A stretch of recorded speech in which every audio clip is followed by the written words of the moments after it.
الله الرحمن الرحيم. الحمد لله رب العالمين. اللهم صل وسلم وبارك على محمد وعلى آل محمد. اللهم انفعنا بما علمتنا وعلمنا ما ينفعنا وزدنا علما وبارك لنا في علمنا وارزقنا الإخلاص في القول والعمل كاملا وعلما نافعا لا ينسى وتوفيقا دائما وصحة ويقينا وعافية. اللهم اكفنا بحلالك عن حرامك وبفضلك عمن سواك. اللهم افتح لنا كل خير. آمين يا رب العالمين. Alhamdulillah kaum muslimin rahimakumullah. Kita lanjutkan pengajian tafsir Al-Quran. Satu hari satu halaman dan kita sudah sampai pada surah Taha.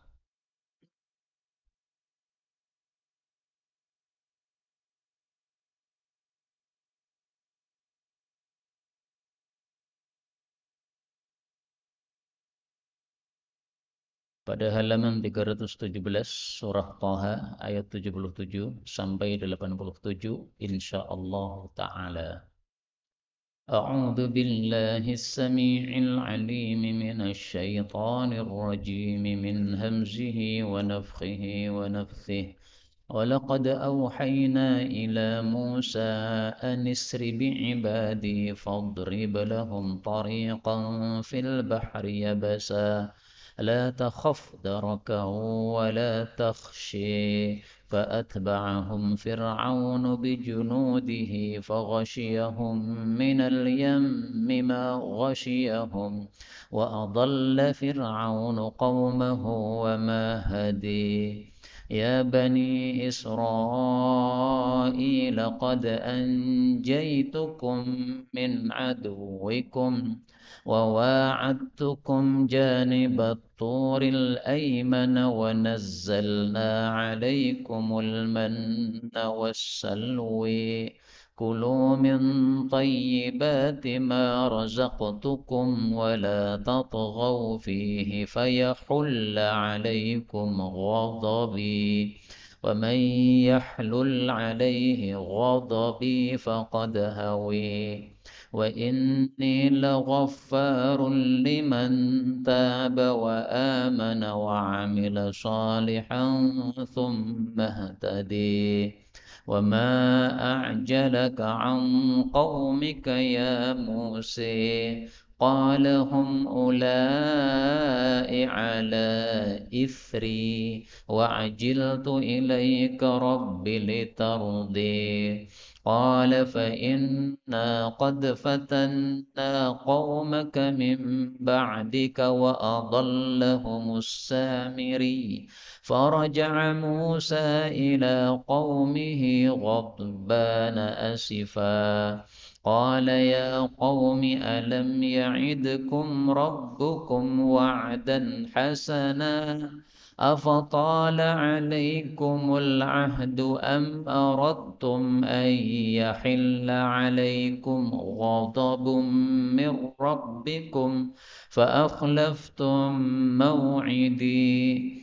قالوا ما أخلفنا موعدك بملكنا ولكننا حملنا أوزارا من زينة القوم فقذفناها فكذلك ألقى السامري.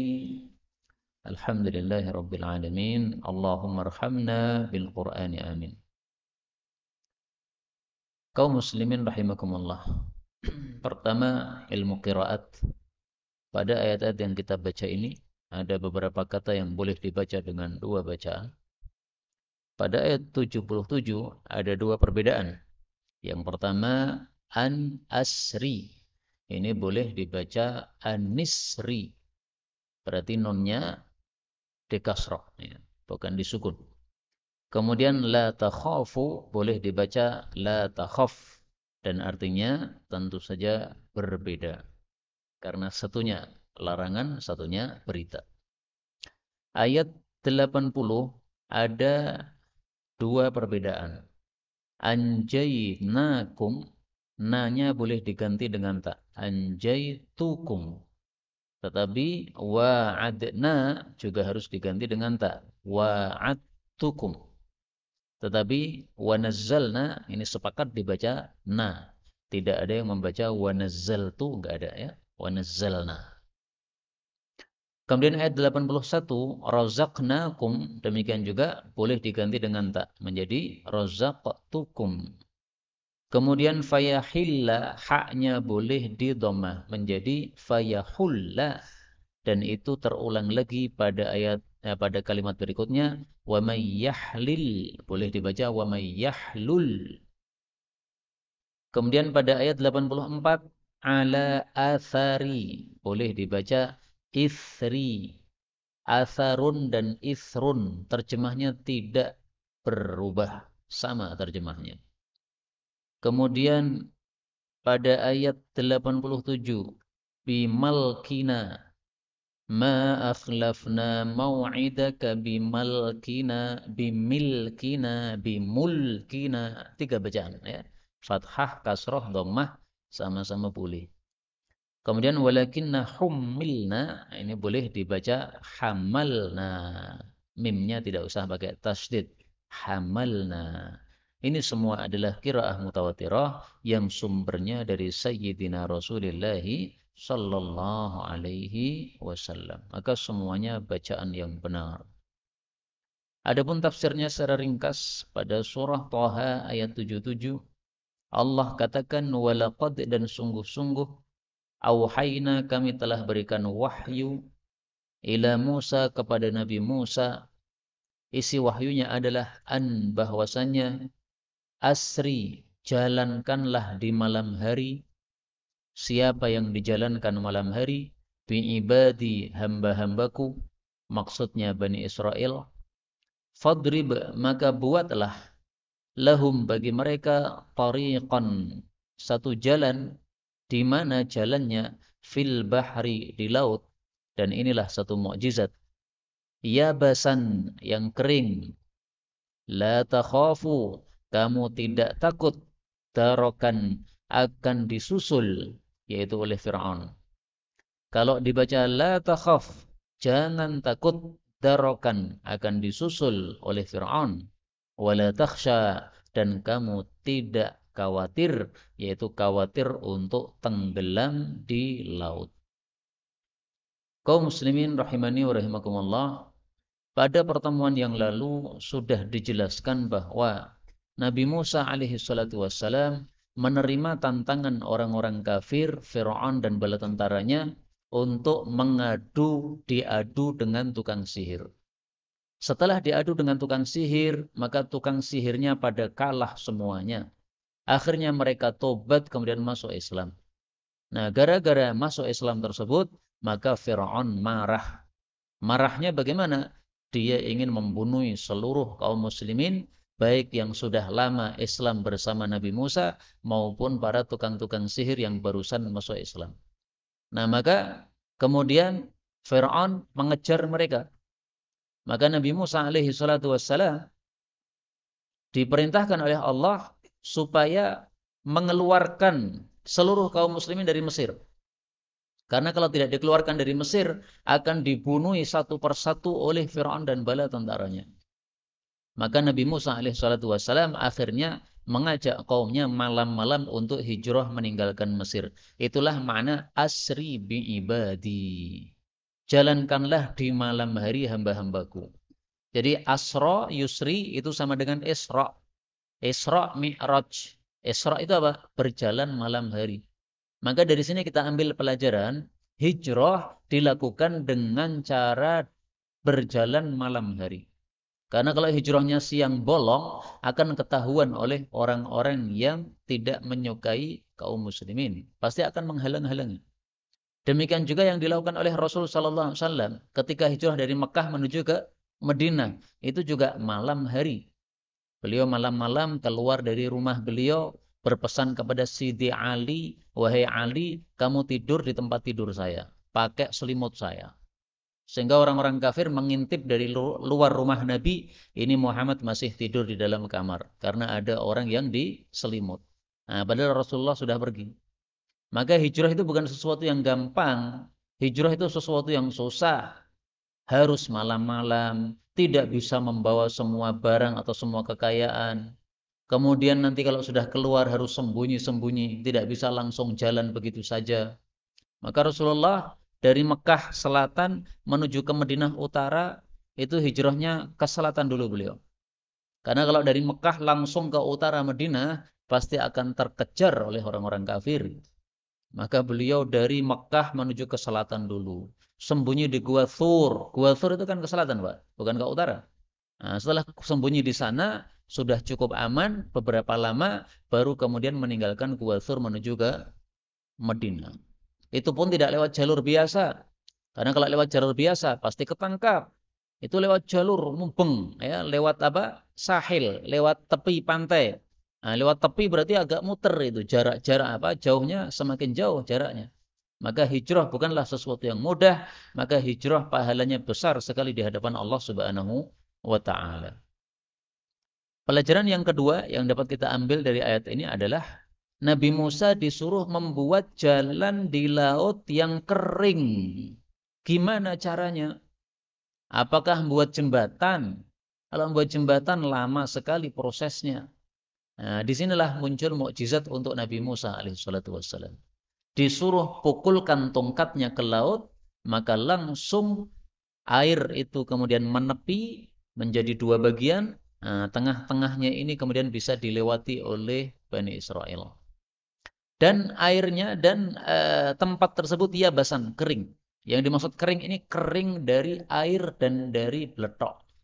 Tidak ada airnya karena sudah pisah tadi ke selatan dan ke utara, dan tidak ada beletoknya. Biasanya kan kalau airnya bersih masih ada sisa-sisanya kan, nah itu sudah nggak ada. Yabasan, kering betul, nggak ada beletok sama sekali. Maka di sini mukjizatnya dua ini, Pak. Mukjizat pertama, tongkat dilemparkan ke laut, langsung lautnya tersibak, terbelah. Yang kedua adalah ketika sudah tersibak, tidak ada satupun sisa air. Letoknya sudah nggak ada. Itu mukjizat, dua mukjizat. Rata-rata orang taunya satu mukjizat saja. Dilempar langsung jadi terbelah. Itu kan yang zahir dalam Quran. Tapi mukjizat kedua ini kita temukan dalam kitab-kitab tafsir. Ternyata beletok pun sama sekali tidak ada. Ini adalah satu mukjizat yang besar bagi Nabi Musa alaihi salatu wassalam. Tentang melemparnya Nabi Musa tongkat pada laut tersebut, itu disebutkan oleh Allah pada ayat yang lainnya. Bi'asakal bahr. Pada surat Asy-Syu'ara ayat 63. Fa'auhayna ila Musa, kami wahyukan pada Nabi Musa, anidrib bi'asakal bahr, pukulkanlah tongkatmu pada laut, fangfalaqa, maka laut terbelah, fakana kullu firqin, maka setiap belahannya itu kataudil azim, menjadi seperti gunung yang besar. Jadi kan air laut terbelah kan, sininya kering. Nah, berarti airnya tersibak, ada yang ke kanan, ada yang ke kiri. Nah, yang tersibak ini menjadi gunung. Jadi airnya seperti apa? Menggunung. Tapi anehnya tidak mengalir. Nah, inilah kehendak Allah Subhanahu wa taala. Maka dari cerita-cerita seperti ini kita tahu bahwa tidak ada yang mustahil bagi Allah. Api dibakarkan kepada Nabi Ibrahim, enggak terbakar, tidak mustahil bagi Allah. Air dibikin naik seperti gunung tapi tidak mengalir, ini kehendak Allah Subhanahu wa taala. Nabi Zakaria sudah tua, istrinya mandul, tapi bisa melahirkan anak, istrinya bisa hamil. Tidak ada yang mustahil bagi Allah Subhanahu wa taala. Ini harus menambah iman kita dan keyakinan kita kepada Allah Subhanahu wa taala. Kemudian ayat 78 Allah katakan fa'atba'ahum, maka menyusul kepada mereka Fir'aun bijunudihi, dengan bala tentaranya, faghashiyahum, maka menutupi mereka, minal yammi, dari laut itu, ma ghashiyahum, apa yang menutupi mereka. Maksudnya adalah mereka tenggelam. Tertutupi oleh laut artinya tenggelam. Dan kata-kata tenggelam itu disebutkan oleh Allah pada ayat yang lain secara sangat jelas.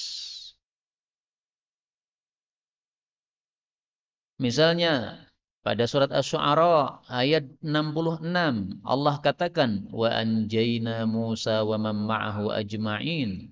Kami selamatkan Nabi Musa beserta bala tentaranya semuanya. Thumma kemudian aghraqna, kami tenggelamkan al-akharin, yang lain-lain.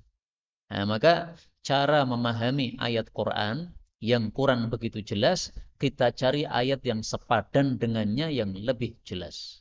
Di sini hanya disebutkan faghashiyahum minal yammi ma ghashiyahum, menutupi mereka dari laut apa yang menutupi mereka. Kalimatnya tidak begitu jelas bagi kita orang Jawa. Nah, tapi ternyata ada kalimat yang lebih jelas, yaitu thumma aghraqna, kami tenggelamkan mereka. Maka ini termasuk menafsirkan Quran dengan ayat Quran yang lain. Dan dari sini kita ketahui bahwa antara selamatnya Nabi Musa dengan tenggelamnya Fir'aun itu ada jedanya. Jadi gini prosesnya.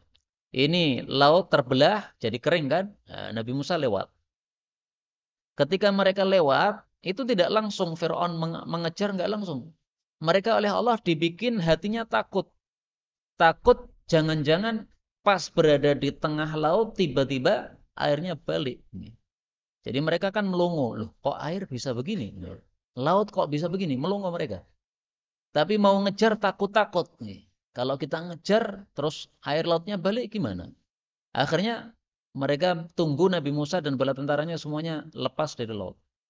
Begitu mereka semuanya sudah lepas dari laut, nah barulah rasa takut dalam hati itu dicabut oleh Allah. Maka baru mereka berani, ayo kita kejar. Nah, begitu mereka masuk ke dalam laut yang kering tadi, dan itu tidak langsung lautnya dibikin balik oleh Allah. Ditunggu oleh Allah sampai semuanya masuk ke dalam laut. Begitu semua tentaranya Fir'aun masuk ke dalam laut, nah Allah baru kemudian kembalikan laut seperti semula. Jadi Masya Allah. Dari mana taunya itu bahwa itu ada jedanya? Nah, kalimat ini menjelaskan. Thumma, kemudian, aghraqna, kami tenggelamkan al-akharin. Kata-kata thumma dalam bahasa Arab menunjukkan urutan tapi ada jedanya. Jadi antara anjayna, diselamatkannya Nabi Musa, dengan ditenggelamkannya Fir'aun, itu thumma, ada jedanya. Maka ini penting kita belajar bahasa Arab supaya bisa paham ayat-ayat Quran dengan lebih dalam. Kalau tidak belajar bahasa Arab, tidak akan mengetahui hal-hal seperti ini. Ayat 79. Wa adalla, dan menyesatkan Fir'aun itu qaumahu, terhadap kaumnya, yaitu orang-orang Mesir, wa ma hada, dan dia tidaklah memberi petunjuk. Fir'aun menyesatkan dan tidak memberi petunjuk. Namanya sesat itu kebalikan dari petunjuk. Kalau menyesatkan berarti pasti tidak memberi petunjuk. Lah kenapa di sini diungkap dua kali? Wa adalla, menyesatkan. Itu sudah cukup sebenarnya. Tetapi kenapa ditambah wa ma hada, dan tidak memberi hidayah? Ini selain untuk penguatan, juga supaya akhir ayatnya sama. Ya. Karena akhir ayatnya sejak kemarin kan AA gitu ya. Takhsha. Nah, maka di sini wa ma hada. Kemudian salwa. Nah, maka supaya sama bagus, sehingga bagus apa kalimatnya, maka dimunculkan kata-kata wa ma hada ini. Tapi juga sekaligus sebagai penegasan.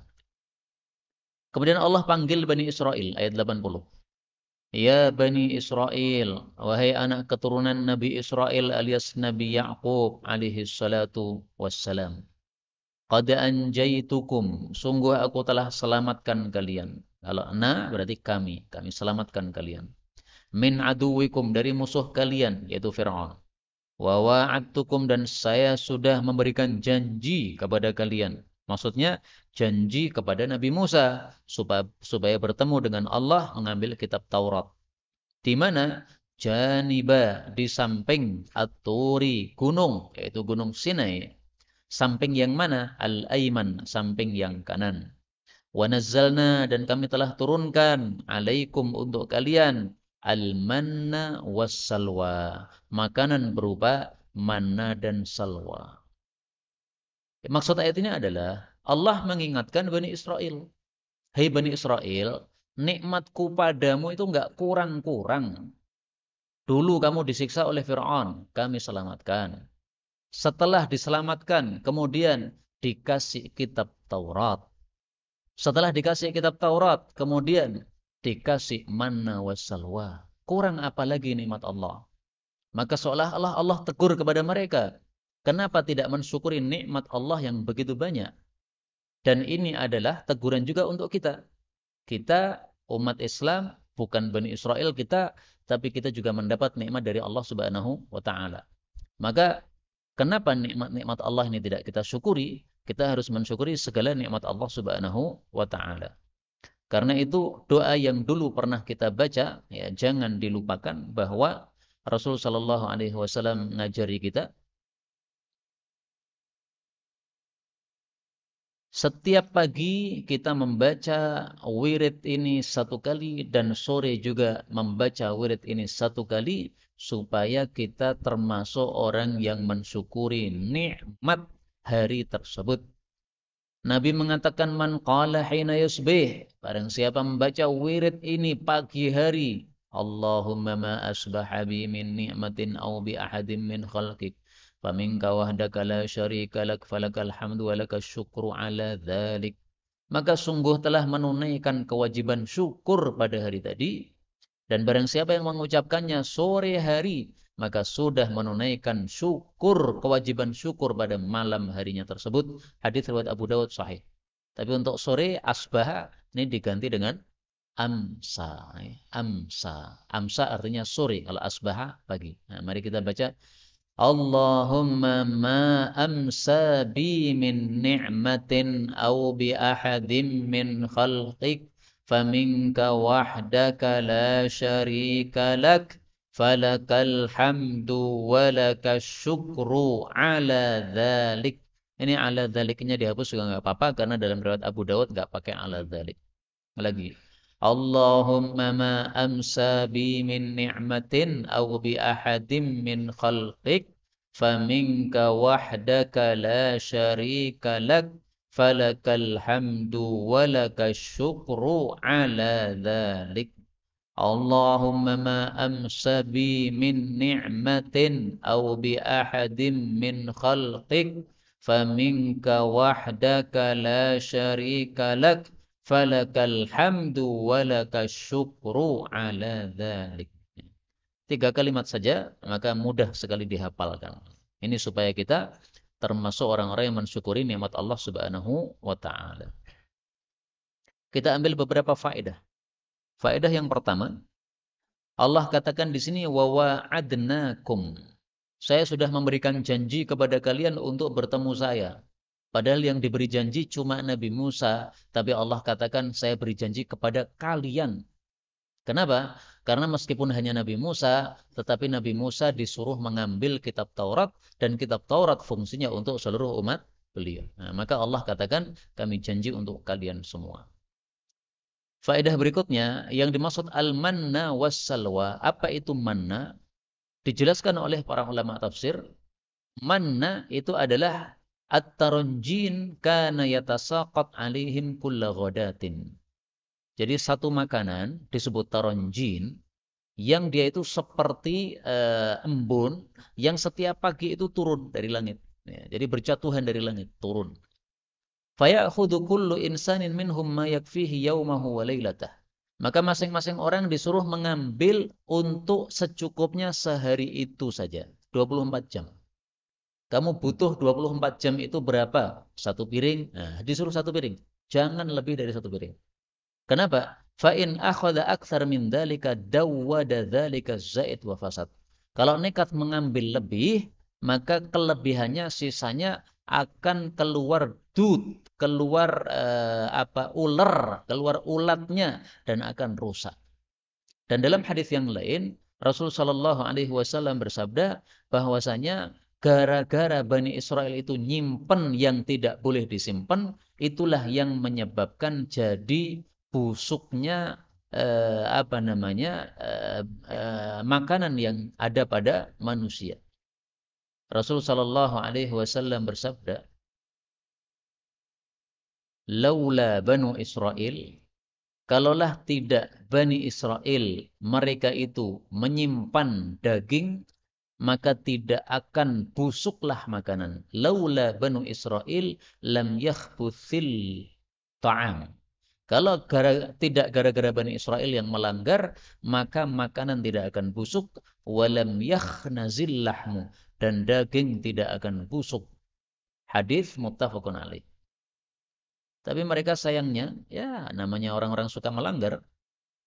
Dibuat aturan malah untuk melanggar. Sehingga disuruh ngambil 20 untuk kecukupan 24 jam, mereka ngambil lebih malah. Akhirnya sisanya busuk. Nah, gara-gara sisanya busuk, maka setelah itu, maka makanan ada busuknya. Dulu-dulu sebelum Bani Israel ini, makanan nggak ada busuk. Nggak perlu kulkas, nggak perlu segala macam. Nah, ini gara-gara Bani Israelnya. Ini mana? Adapun salwa, maka salwa ini diperselisihkan oleh para ulama. Ada yang mengatakan itu adalah burung yang kecil-kecil, yang warnanya agak kemerah-merahan, yang ya'tihim masywiyan, yang datang itu dalam keadaan sudah matang, tinggal makan. Jadi ini burungnya unik ini. Burung dari langit biasanya kan terbang kan. Nah, ketika terbang turun ke bumi ya masih hidup. Tapi ini tidak. Dari langit turun dalam keadaan sudah matang. Tinggal nyantap aja. Pendapat yang kedua mengatakan, dan ini pendapat mayoritas ulama tafsir, kanu yadhbahunaha. Itu burung biasa yang mereka menyembelihnya terlebih dahulu. Dan ini lebih masuk akal. Meskipun tadi saya katakan tidak ada yang mustahil bagi Allah. Tapi kalau mau mengatakan bahwa salwa ini burung yang datang sudah matang, mana dalilnya mengatakan sudah matang? Kalau tidak ada dalil mengatakan begitu, maka kita kembalikan kepada adatnya. Adatnya burung ya dalam keadaan hidup datang itu. Kemudian disembelih baru dimasak. Itulah manna wa salwa yang sering disebutkan dalam Al-Quran. Allah kemudian katakan, kulu makanlah min tayyibati, dari sebagian yang halal-halal, ma razaqnakum, yang telah kami rizkikan kepada kalian. Wala tadghaw, dan janganlah kalian melampaui batas, fihi, di dalamnya. Fayahilla, maka menimpa alaikum, atas kalian, ghadabi, kemurkaanku. Wa may yahlil alaihi ghadabi, dan barang siapa yang menimpa terhadapnya kemurkaanku, faqad hawa, maka sungguh dia terjerumus, yaitu terjerumus ke dalam neraka jahanam. Kaum muslimin rahimani wa rahimakumullah, yang dimaksud la tatghaw, jangan melampaui batas di dalamnya, adalah yang tadi sudah dijelaskan, yaitu mereka hanya boleh mengambil secukupnya untuk satu hari itu 24 jam. Nggak boleh lebih. Kecuali hari Jumat. Mereka boleh menyimpan untuk 2 hari. Jumat sama Sabtu. Kenapa? Sabtu adalah hari ibadah. Di mana pada hari Sabtu tidak ada mana yang turun. Nggak ada. Kering. Nggak ada. Maka mereka disuruh menyimpan hari Jumat. Hari Jumat kamu ambil untuk 2 hari. Karena besok nggak akan turun. Karena besok kamu sibuk ibadah kepada Allah Subhanahu wa taala. Dan dari sini juga kita ambil pelajaran bahwasanya untuk umat Nabi Muhammad SAW, Allah sudah bikin keringanan. Bani Israel dulu, hari Sabtu adalah hari ibadah, nggak boleh kerja sama sekali. Kita umat Islam, hari Jumat hari ibadah, masih boleh kerja. Kapan tidak boleh kerja? Ketika terdengar adzan Jumat, Allahu Akbar, Allahu Akbar. Saat itu baru haram bekerja. Cari duit saat itu haram. Jual beli tidak sah. Tapi begitu sholat Jumat selesai, maka Allah katakan fantasyiru fil ardh. Silahkan bertebaran ke muka bumi, cari duit lagi, silahkan, boleh, gak ada masalah. Maka tokonya dibuka lagi setelah Jumatan, gak ada masalah. Zaman dulu nggak boleh satu hari full, hari Sabtu, plus nggak boleh ibadah. Ini ringannya untuk kita umat Nabi Muhammad sallallahu alaihi wasallam. Maka kalau umat Nabi Muhammad ini sudah diringankan seperti ini, masih nekat bisnisan pada saat Jumatan, ini kurang ajarnya bukan main ini. Tidak mengetahui betapa ringannya kalau dibandingkan dengan umat-umat terdahulu. Maka umat-umat terdahulu itu, Allah sebut dalam ayat yang lain, bahwa mereka itu punya beban. Pada surat Al-A'raf ayat 167, wa yadha'u anhum, dan Nabi Muhammad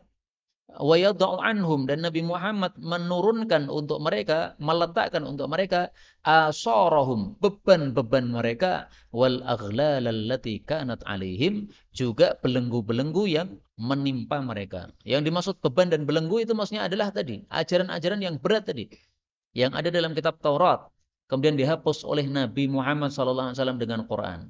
Itu sudah nggak berlaku lagi yang di Taurat. Nabi Musa sudah wafat, kitabnya sudah nggak berlaku. Sekarang pakai kitab saya, kitab suci Al-Quran. Nah itulah yang dimaksud wa yadau anhum asarahum atau israhum dua qiraah wal aghlal allati kanat alaihim. Kita ambil beberapa faedah yang lain. Faedah yang pertama, Allah katakan kulu makanlah min thayyibat dari sebagian yang halal. Min litab'id menunjukkan sebagian. Jadi tidak semua yang halal kita makan. Karena makan itu tidak boleh berlebihan. Ini halal dimakan, ini halal lagi dimakan lagi. Ya perutnya penuh nanti. Maka ada satu nasihat yang bagus. Ya. Meskipun ini saya jujur, ini tidak sahih hadisnya, tetapi maknanya sahih. Inna minas saraf, sesungguhnya termasuk berlebih-lebihan. Anta kula kulla mashtahida.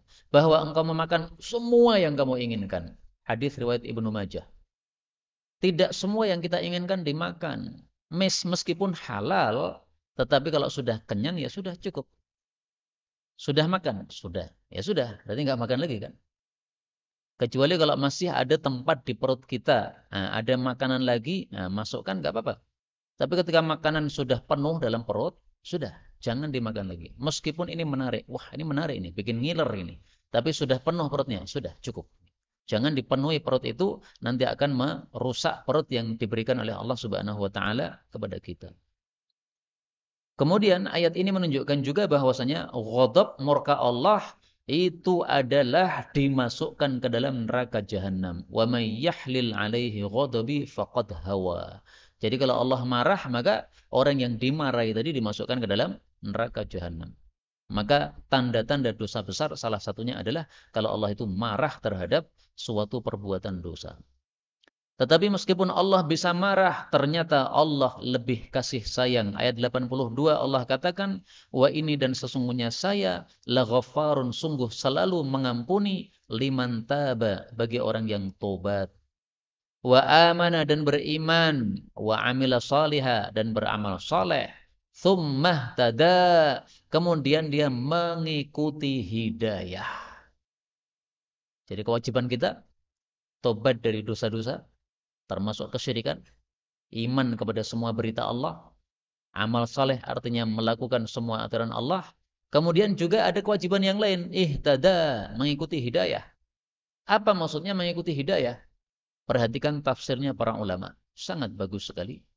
Yakni ta'allamal ilma, dia mempelajari ilmu agama, liyahtadiya bihi, supaya dia bisa mengikuti ilmu tersebut, kaifa ya'mal, bagaimana dia harus beramal.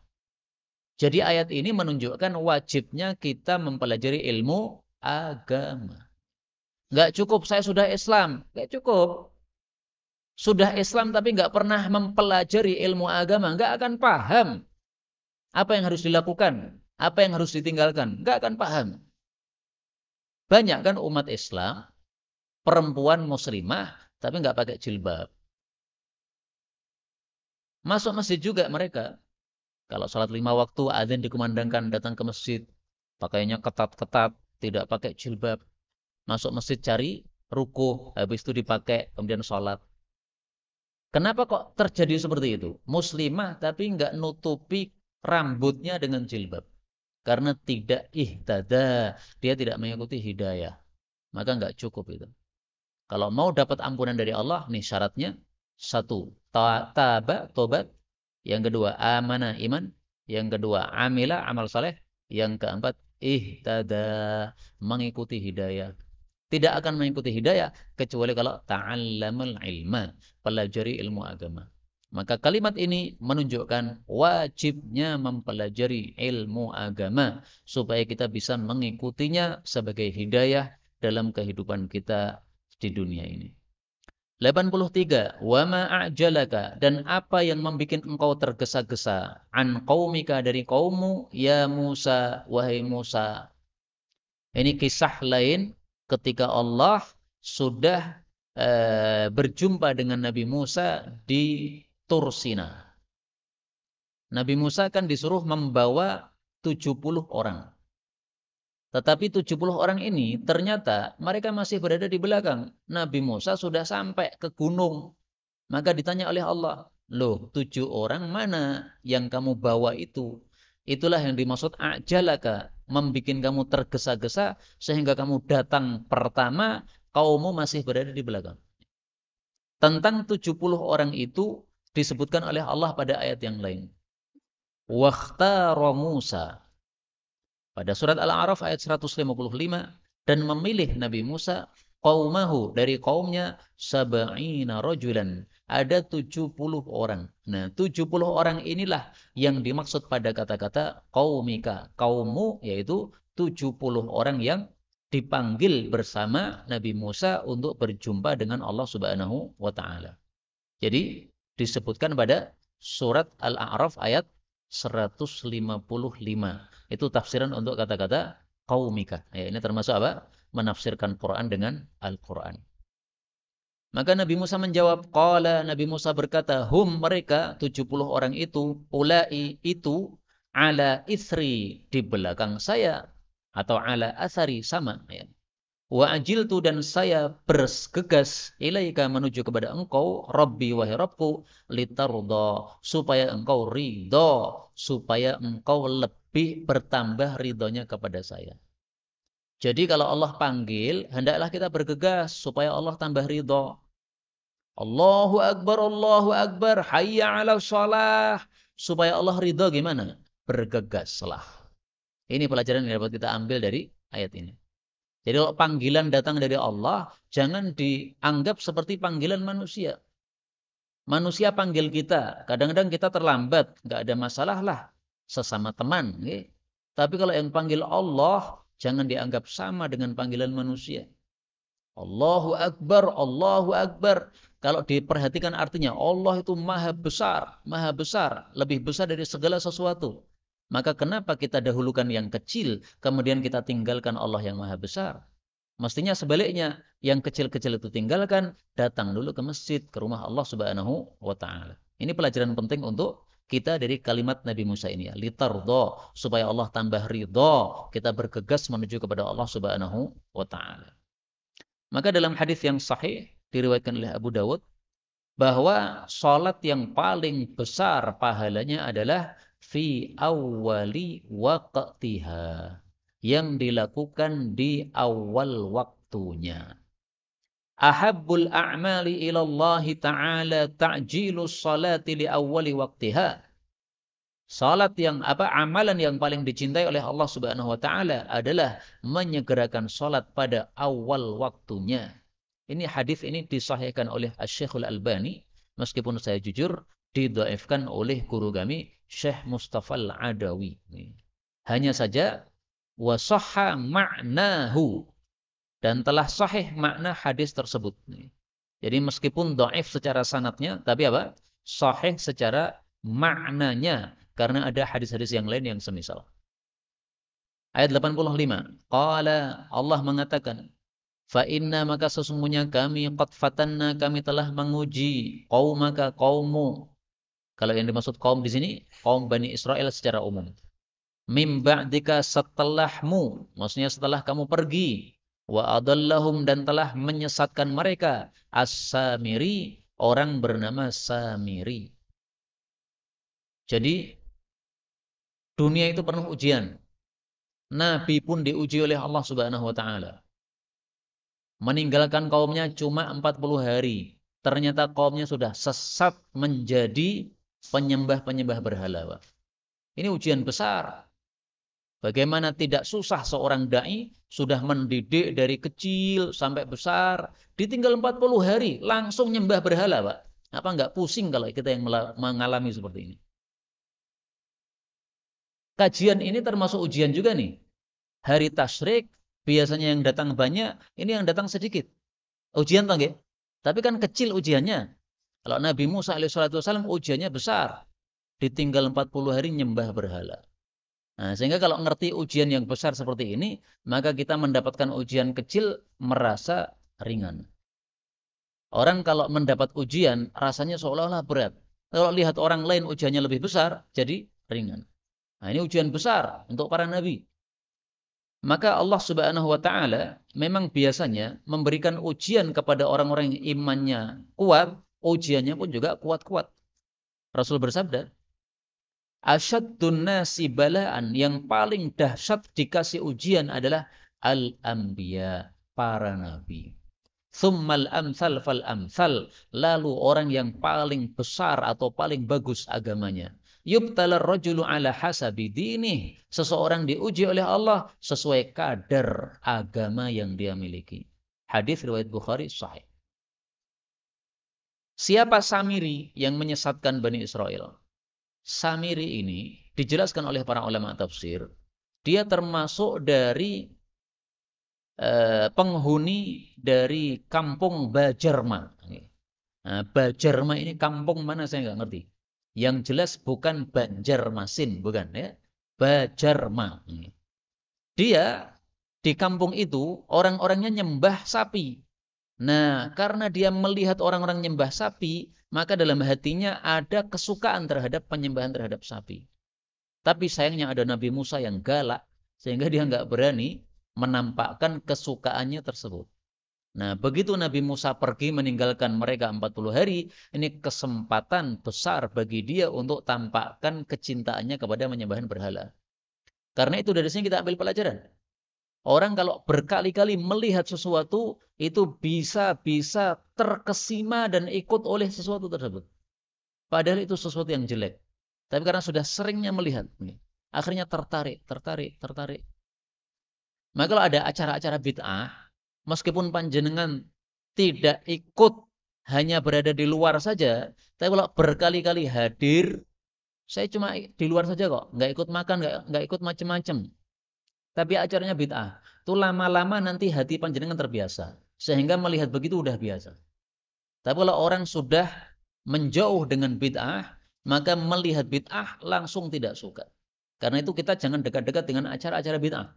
Kenapa? Menyebabkan kita jadi mudah hatinya untuk menerimanya. Sebagaimana Samiri ini hatinya mudah untuk menerima penyembahan terhadap berhala. Itulah kisah ringkas tentang Samiri ini. Ayat 86, Allah katakan, Faraja'a, maka pulanglah Nabi Musa, ila qaumihi, kepada kaumnya, yaitu Bani Israel, ghadbana, penuh amarah, asifa, sangat susah. Ghadban, ini bukan hanya marah. Dalam bahasa Arab, orang marah disebut ghadib. Tapi kalau ditambah dengan alif dan nun, ini artinya penuh dengan kemarahan. Sama dengan Ar-Rahman, penuh dengan kasih sayang. Ghadban, penuh dengan kemarahan. Maka kita ambil pelajaran dari sini. Marah itu kadang-kadang terpuji. Ini diceritakan oleh Allah Subhanahu wa taala menunjukkan fadilahnya Nabi Musa alaihissalatu wassalam. Melihat kemungkaran marah, sesuatu yang baik. Marah ketika kita dilecehkan, itu tidak bagus. Karena yang dilecehkan cuma diri kita. Tapi kalau yang dilecehkan agama, kita marah. Nah, disitulah bagus marah yang bagus di situ. Rasulullah SAW kalau dirinya dilecehkan, beliau nggak peduli sama sekali. Tapi ketika yang dilecehkan adalah agama, maka beliau marah dahsyat. Hadis riwayat Bukhari. Aisyah mengatakan, "Wa man taqama Rasulullah sallallahu alaihi wasallam li nafsihi." Beliau tidak pernah membela diri sendiri, enggak pernah. Diajak apapun beliau diam aja. Ya muzammam, wahai orang tercela, enggak peduli beliau. Nah, coba ini sunnah Nabi, bisa enggak kita amalkan? Kalau kita dilecehkan orang, enggak usah peduli. Kenapa? Yang dilecehkan cuma kita, diri kita itu memang sesuatu yang rendah. Apakah kita ini sesuatu yang istimewa? Kita kan juga punya dosa-dosa kan? Berarti bukan sesuatu yang istimewa. Kita ini orang biasa saja. Maka kalau orang biasa direndahkan, ya sudah, biarkan aja. Memang diri kita biasa. Direndahkan orang ya memang sudah sewajarnya. Tetapi illa an tuntahaka hurmatullah. Kalau keharaman Allah yang dilanggar, fayantaqim lillahi biha. Barulah Nabi Muhammad SAW akan membela terhadap keharaman yang dilanggar tersebut. Nah, inilah sunnah Rasul SAW, marah ketika ada larangan Allah yang dilanggar, termasuk di sini marahnya Nabi Musa, ini marah yang terpuji. Marahnya disertai dengan asifa, dengan kesedihan.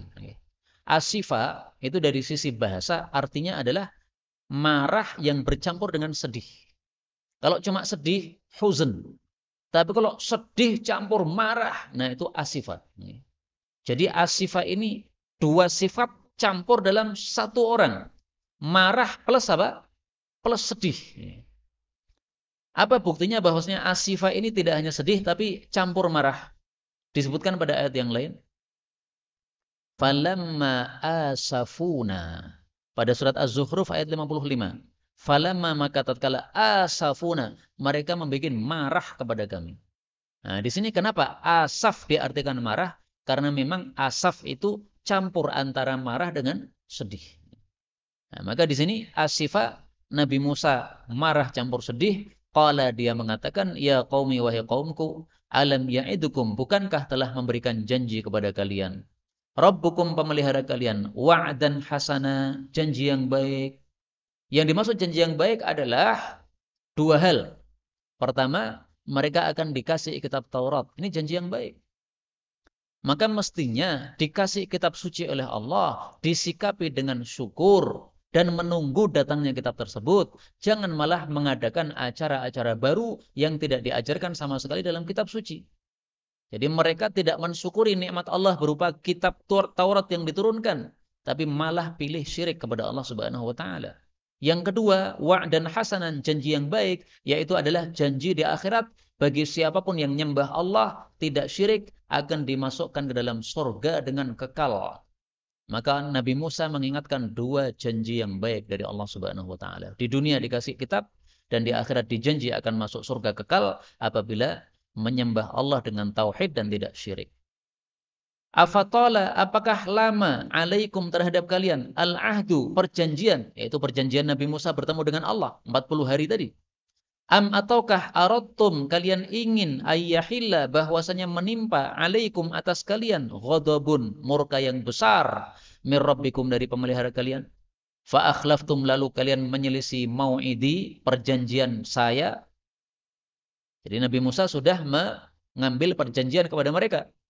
Selama ditinggalkan, tidak boleh syirik, tetap ibadah istiqamah kepada Allah Subhanahu wa taala.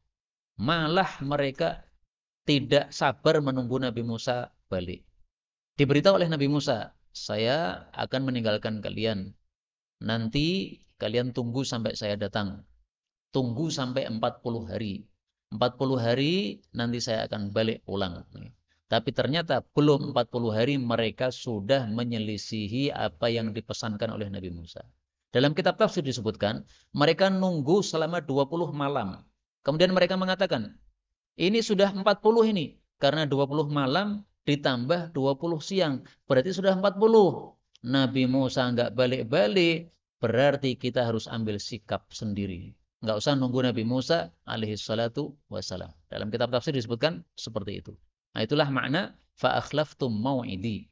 Sudah disuruh nunggu 40 hari, malah 20 hari sudah ngambil keputusan sendiri. Tidak boleh seperti ini, karena seorang muslim hendaklah mengikuti aturan yang sudah ditetapkan oleh Allah Subhanahu wa taala. 87. Qalu, mereka mengatakan, ma akhlafna, tidaklah kami menyelisih mau'idaka, perjanjian denganmu, bimalkina, dengan keinginan kami sendiri. Walakinna, akan tetapi kami ini, hummilna, kami dibebani, auzaron, beberapa beban, min zinatil qaum, dari perhiasan kaum itu. Kaum itu maksudnya orang-orang Mesir, kaumnya Fir'aun. Faqadhafnaha, lalu kami melemparkan perhiasan-perhiasan itu. Fakadzalika, maka seperti itulah Al-Qassamiri, Samiri melempar perhiasannya. Jadi gini, Bani Israel ini, mereka sebelum meninggalkan Mesir, mereka sempat pinjam perhiasan dari orang-orang Mesir. Orang-orang Mesir kan kaya-kaya. Nah, maka mereka pinjam perhiasan. Kami akan melakukan perayaan hari raya. Maka untuk hari raya ini kami perlu memakai perhiasan-perhiasan supaya tambah senang. Nah, orang-orang Mesir yang mereka juga sudah sering bergaul dengan Bani Israel ini, karena Bani Israel sehari-hari membantu orang-orang Mesir, mereka kasih pinjaman. Baiklah, silahkan dipinjam. Nah, tapi ternyata setelah perhiasan berada di tangan mereka, maka Allah kasih wahyu kepada mereka untuk meninggalkan Mesir malam-malam. Nah, maka mereka khawatir kalau mengembalikan perhiasan tadi akan ketahuan bahwasanya mereka akan apa? Pergi dari Mesir. Biasanya meminjam itu apa? Setelah beberapa lama baru dikembalikan. Ini kok cepat langsung dikembalikan? Kenapa kamu langsung mengembalikan? Nah, bisa mencurigakan. Nah, khawatir mencurigakan begitu, akhirnya mereka tidak langsung mengembalikan, masih dibawa.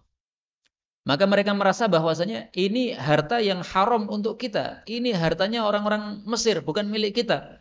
Ini kalau kita bawa terus, ini jadi beban, ini dosa untuk kita. Itulah makna auzarum min zinatil qaum. Dan ini menurut kita para ulama tafsir ini dijadikan alasan oleh Samiri untuk membuat patung berhala anak sapi itu. Samiri mengatakan, ini Nabi Musa mestinya sudah balik kepada kita. Karena janjinya kan 40 hari. Nah, 40 itu ngitungnya malam sama siang. Malamnya 20, siangnya 20 berarti sudah 40. Ini Nabi Musa nggak balik-balik gara-gara ini kita membawa harta yang tidak halal untuk kita. Ini harus kita lepaskan segera mungkin harta ini, maka dilempar pada satu tempat. Sudah disiapkan oleh Samiri satu lubang, kemudian dilempar di situ semua perhiasan-perhiasan, kemudian dibakar dengan api. Meleleh, kemudian dibuat menjadi bentuk anak sapi. Nah, dari situlah Samiri masuk kepada Bani Israel. Makanya Bani Israel mengatakan, ma akhlafna mau'idaka bimalkina. Kami tidak menyelisih perjanjian dengan kamu dengan kesengajaan atau keinginan kami. Bukan. Tapi ada Samiri yang membisiki kami dan itu gara-gara sebabnya kita membawa barang-barang yang tidak halal untuk kita bawa, miliknya orang lain. Jadi mereka seolah-olah diberitahu oleh Samiri, ini segera kita lepaskan harta yang haram untuk kita ini, setelah kita lepaskan nanti Nabi Musa akan segera balik kepada kita. Ini gara-gara kita membawa harta haram, inilah Nabi Musa enggak segera balik. Nipu kepada Bani Israel. Jadi orang kalau mau melakukan sesuatu yang batil, kadang-kadang begitu itu. Menghalalkan segala cara, nipu pun dia lakukan. Ini Samiri sudah tahu sebenarnya bahwa Nabi Musa belum balik karena memang belum waktunya. Tapi dia reka-reka sendiri. Ngitungnya jangan 40 hari, tapi 40 hari plus 40 malam dihitung jadi 40 hari. Sehingga Nabi Musa nggak balik kepada kita gara-gara kesalahan kita. Harus segera kita lepaskan ini. Tapi sebenarnya tujuannya untuk membuat patung anak sapi tersebut. Karena memang sejak dalam hati kecilnya dia sudah punya kecintaan untuk nyembah patung berhala atau menyembah anak sapi. Tapi karena ada Nabi Musa nggak berani untuk menyampaikan keinginan tersebut. Begitu Nabi Musa pergi, langsung dia gunakan kesempatan dalam kesempitan tersebut. Kaum muslimin rahimani wa rahimakumullah, karena itu tidak semua pembicara itu bisa diterima ucapannya. Samiri fasih berbicara, tapi ternyata membawa kebatilan. Bani Israel salah dalam mengambil sikap. Mestinya ketika Samiri bicara, mereka lihat apakah perkataannya tadi sesuai dengan ajaran nabinya atau tidak. Kalau perkataannya sesuai dengan ajaran nabinya, diikuti. Kalau tidak sesuai, mestinya langsung ditinggalkan jauh-jauh. Nah, ini pelajaran penting untuk kita. Apapun ucapan dari manusia biasa, mau syekh siapa, mau kiai siapa, mau ustadz siapa, kalau ternyata bertentangan dengan Quran dan sunnah, maka ditinggalkan. Jangan mengikuti perkataan siapapun yang bertentangan dengan Quran dan sunnah. Inilah yang dapat disampaikan. Betulnya dari Allah Ta'ala. Kalaupun ada salahnya, fa astaghfirullahaladzim li walakum. Walhamdulillahi Rabbil Alamin.